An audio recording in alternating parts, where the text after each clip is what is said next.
மத்தேயு எழுதிய பரிசுத்த நற்செய்தியிலிருந்து வாசகம்.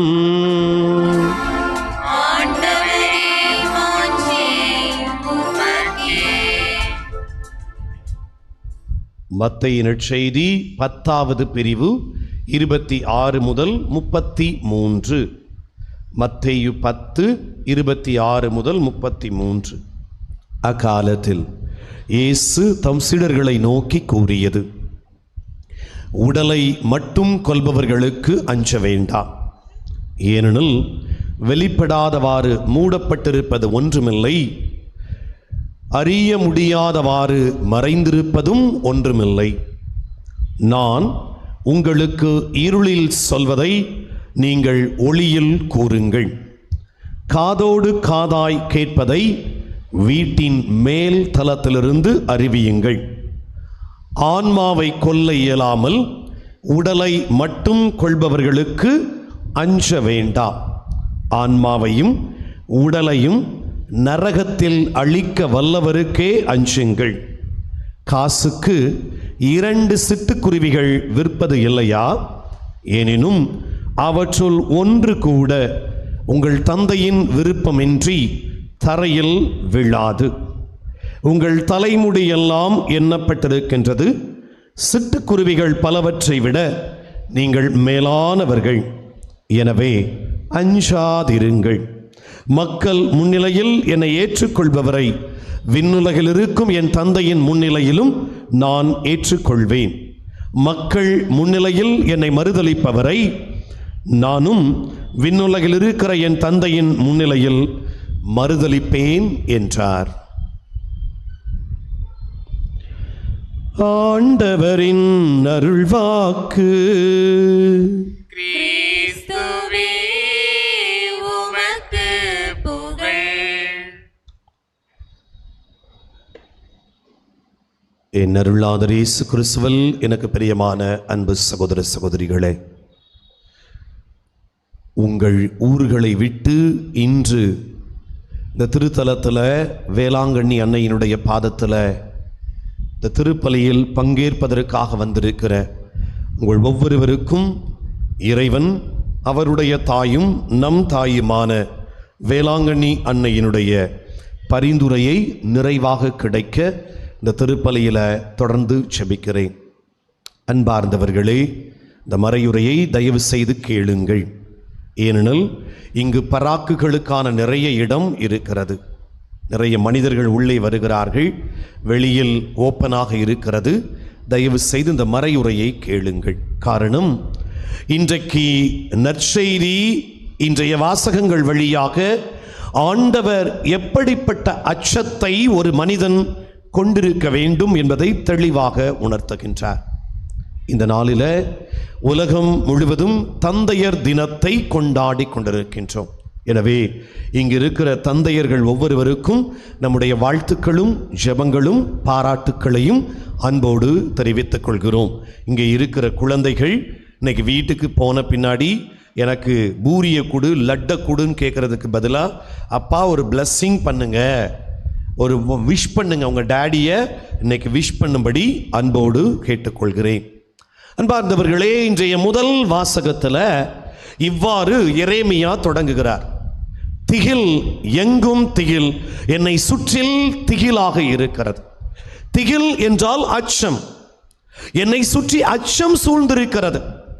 ஏனெனில் என்னை பழி தீர்ப்பதற்காக, பழி வாங்குவதற்காக என்னை சுற்றி பல மனிதர்கள் இருக்கிறார்கள் என்று எரேமியா இறைவாக்கினர் சொல்லுவதை இன்றைய முதல் வாசகத்தில் முதல் வசனத்தில் வாசிக்க கேட்டோம். இவ்வாறு நம்மை சுற்றி பழி வாங்குபவர்கள், பழி சொற்கள், பழியை தீர்ப்பவர்கள் இருக்கின்ற பொழுது, நம்மை சுற்றி துன்பங்கள், துயரங்கள் எல்லாம் இருக்கின்ற பொழுது என்ன செய்ய வேண்டும் என்பதற்கு பதிலை இன்றைய நற்செய்தி வாசகத்தில் ஆண்டவர் சொன்னார்: அஞ்சாதிருங்கள். நீங்கள் அச்சத்தோடு பயத்தோடு இருக்கின்ற பொழுது கடவுள் சொல்லுகின்ற வார்த்தை அஞ்சாதிருங்கள். விவிலியத்தில் 365 முறை வருகின்ற ஒரே வார்த்தை அஞ்சாதிருங்கள், நான் உங்களோடு இருக்கிறேன். எனவே ஒவ்வொரு கிறிஸ்தவருக்கும், உலகில் இருக்கின்ற ஒவ்வொருவருக்கும் கடவுள் ஒவ்வொரு நாளும் தருகின்ற செய்தி, அஞ்சாதீர்கள், நான் உங்களோடு இருக்கிறேன். அச்சம். அன்பு மக்களே, சைக்காலஜியில் இந்த அச்சம் என்பது இரண்டு வகைப்படும். ஒன்று தெய்வ அச்சம், தெய்வ பயம். இன்னொன்று உலக அச்சம், இல்லை உடல் அச்சம் என்று சொல்லுகிறார்கள்.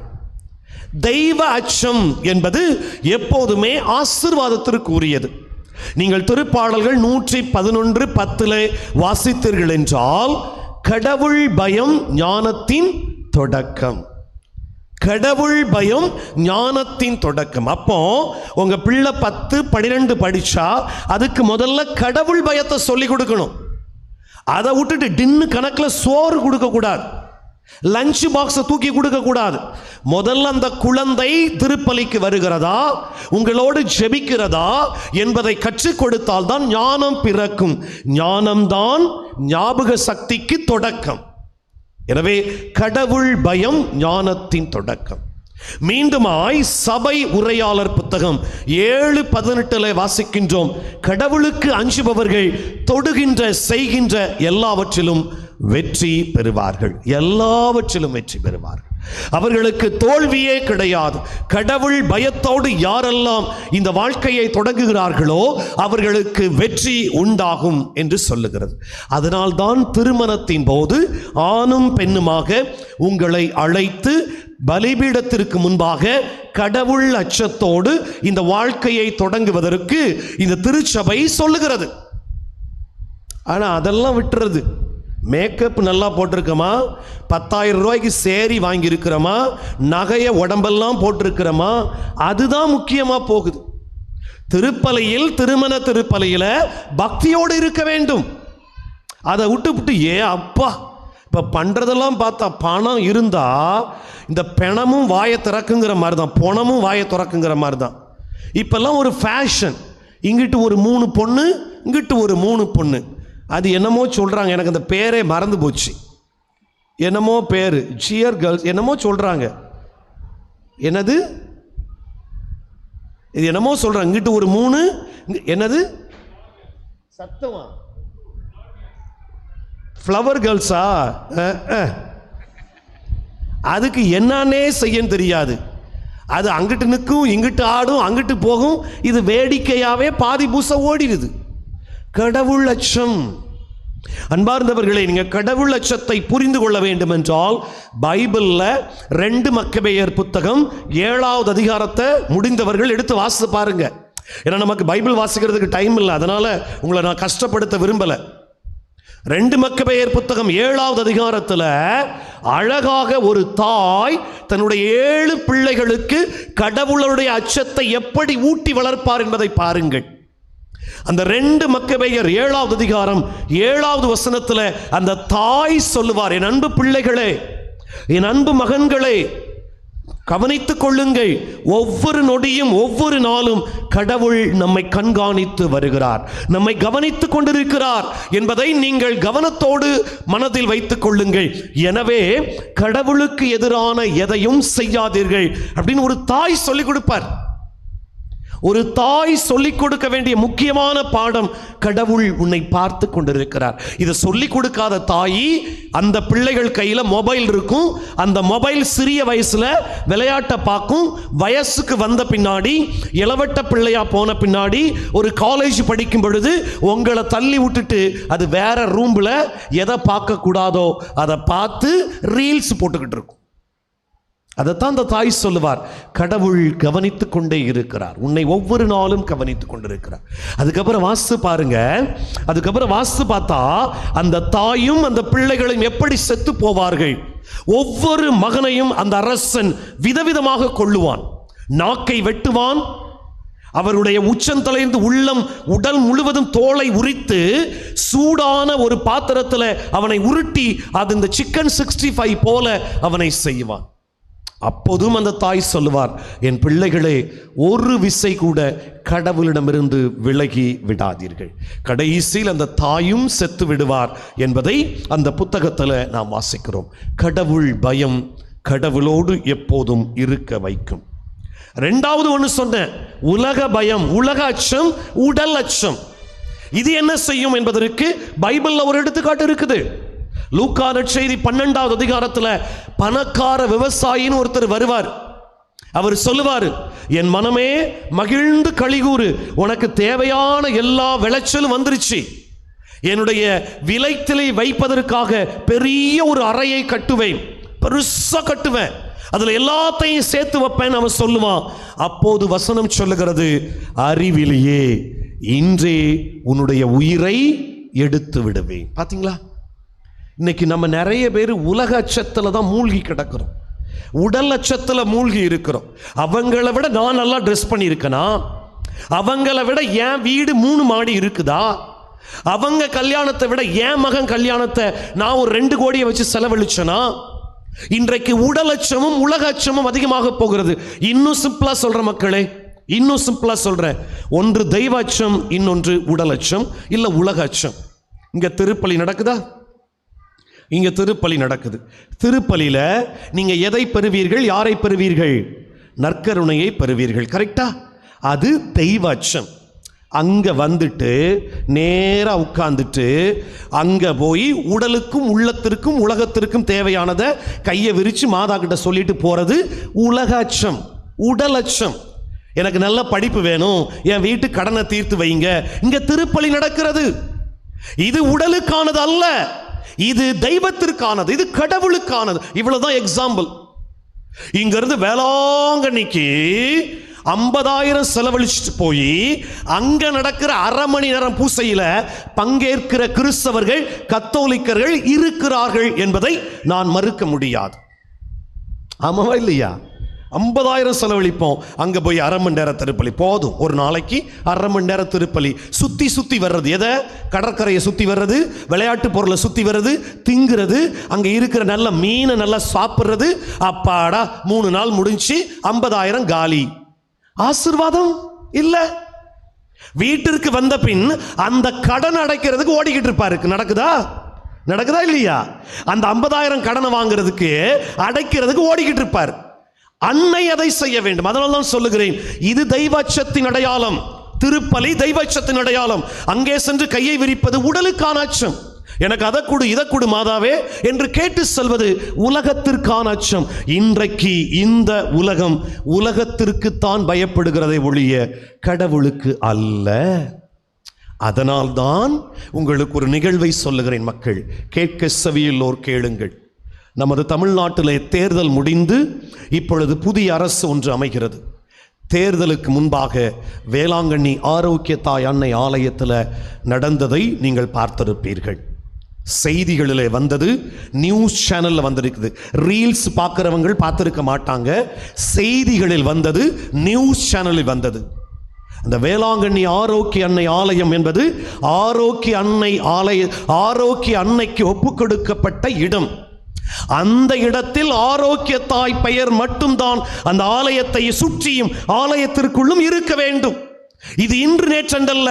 அந்த ஆலயம் தொடங்கப்பட்ட நாளிலிருந்து அந்த நிகழ்வு நடைபெறுகிற வரை அந்த ஆலயத்திற்குள்ளே மரியே வாழ்க என்றுதான் கேட்டது.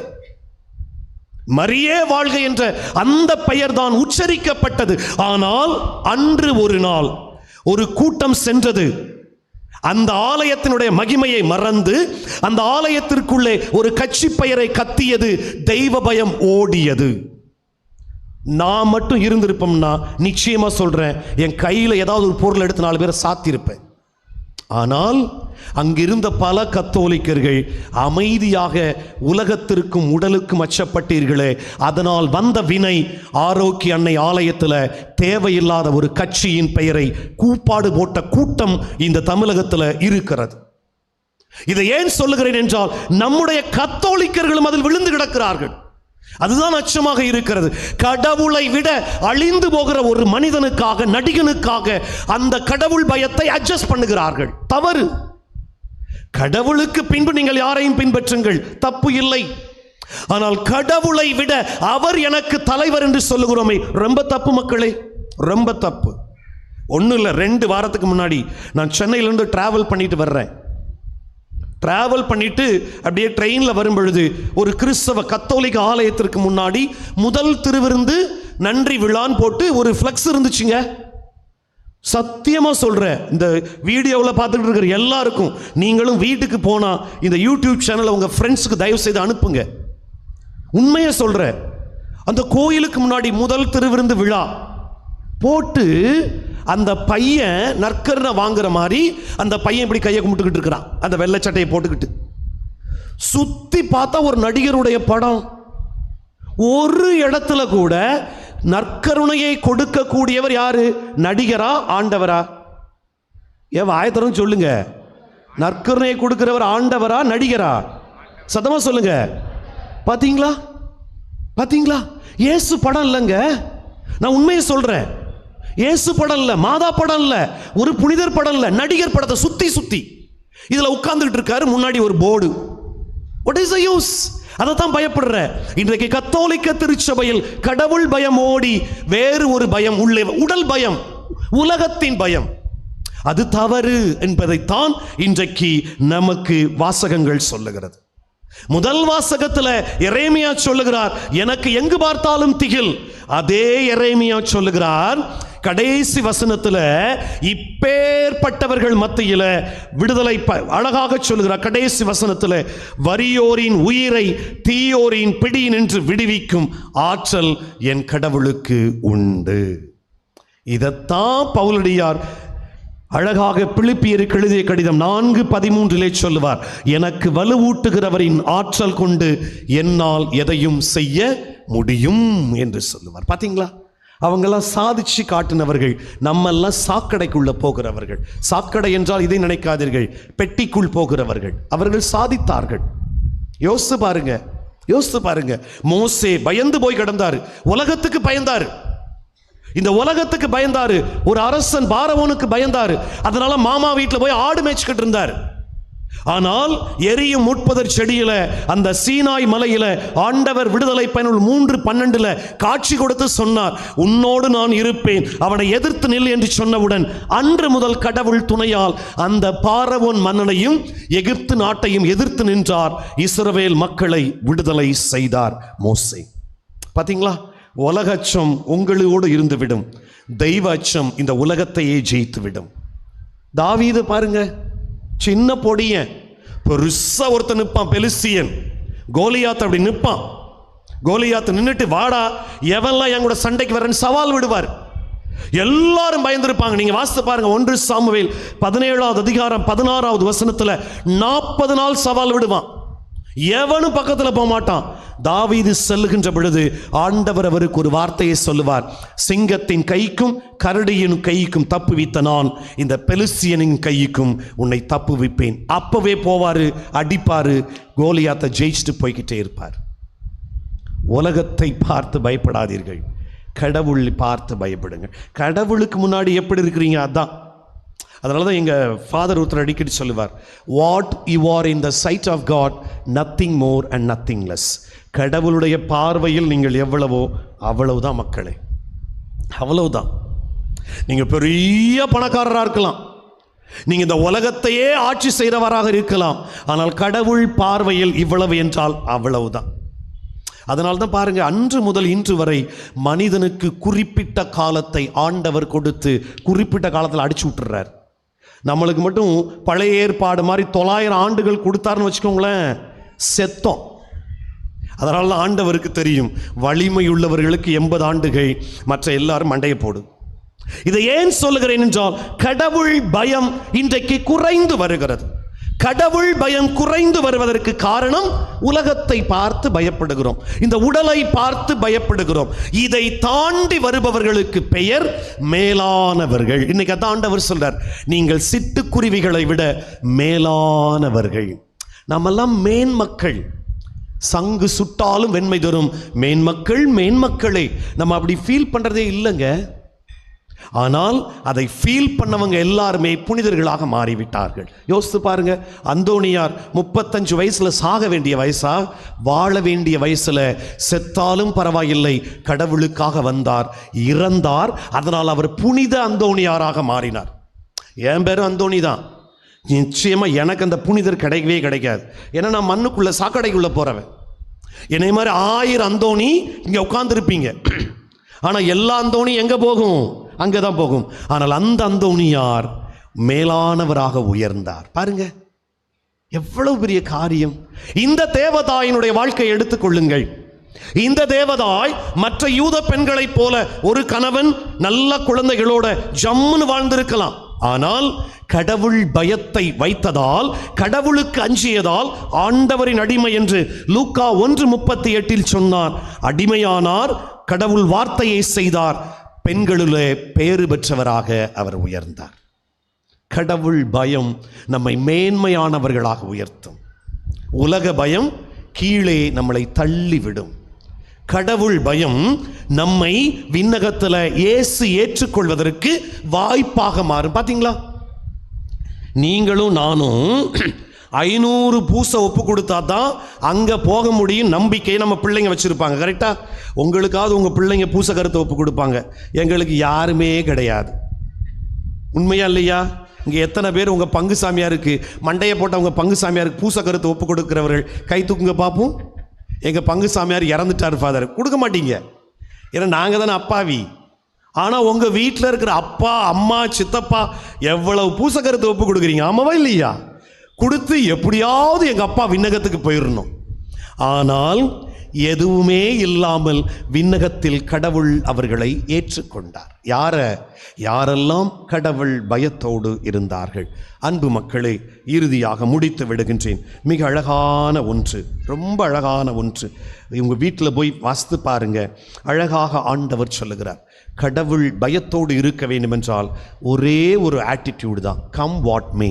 இங்கிலீஷில் சொல்லுவாங்க, கம் வாட் மே. என்ன நடந்தாலும் பரவாயில்லை, நான் கடவுளுக்குரியவன் என்பதை சும்மா வசனம் சொல்றதில்ல. கடவுள் பார்வையில் நான் விலையேற பெற்றவன், என் பெயரை ஆண்டவர் உள்ளங்கைகளில் பொறித்து வைத்திருக்கிறார். ஆண்டவரே, நீரே என்னை மயக்கி விட்டீர், நானும் மயங்கிவிட்டேன். பாட்டு பாடுறது முக்கியம் இல்லை. அந்த பாட்டை விட தாண்டியது ஒன்று என்ன? இவ்வளவு ஆண்டவரால் ஆசீர்வதிக்கப்பட்ட நான் எந்த சூழ்நிலையிலும் கடவுளை விட்டு பிரிய மாட்டேன், கடவுளை விட்டு செல்ல மாட்டேன் என்று வாழ்பவர்கள் மேன்மைப்படுத்தப்படுவார்கள், இயேசுவால் விண்ணகத்தில் ஏற்றுக்கொள்ளப்படுவார்கள். நீங்களும் நானும் அந்த இடத்தில் இருப்பதற்காக திருப்பலியில் தொடர்ந்து செபிப்போம். அன்பு மக்களே, நீங்கள் தயவு செய்து சப்போஸ் விண்ணகத்துக்கு போனீங்கன்னா, இந்த அடியேன் தெரியாமல் விண்ணக பாதைக்கு வந்தால் எனக்கு ஒரு ரெக்கமெண்டேஷன் மட்டும் பண்ணுங்க, சரியா? என்ன பார்க்குறத பார்த்தா எனக்கே பயமாக இருக்குது. நீ மட்டும் அந்த பக்கம் வந்துடாதையா, அங்கேயும் எங்கள் தலைவரை பற்றி பேசுவேன்னா நான் எங்கனாலும் பேசுவேன். ஏன்னா எனக்கு கடவுள் பயம் முக்கியம். கடவுள் பயத்தால் தான் இந்த பலிபீடத்திற்கு நடுவில் நிற்கிறேன். இந்த நடுவில் நிற்கிறேன். என் கைகளில் இயேசுவின் உடலை கொடுப்பதற்கு எனக்கு ஒரு பாக்கியத்தை கொடுத்திருக்கிறார். அதுதான் கடவுள் பயம். கடவுள் பயத்தோடு இருப்போம், கடவுளை நோக்கி நடப்போம். அப்பொழுது ஆண்டவர் நம்மை ஆசீர்வதிப்பார். ஆமென். மாதாவே சரணம்.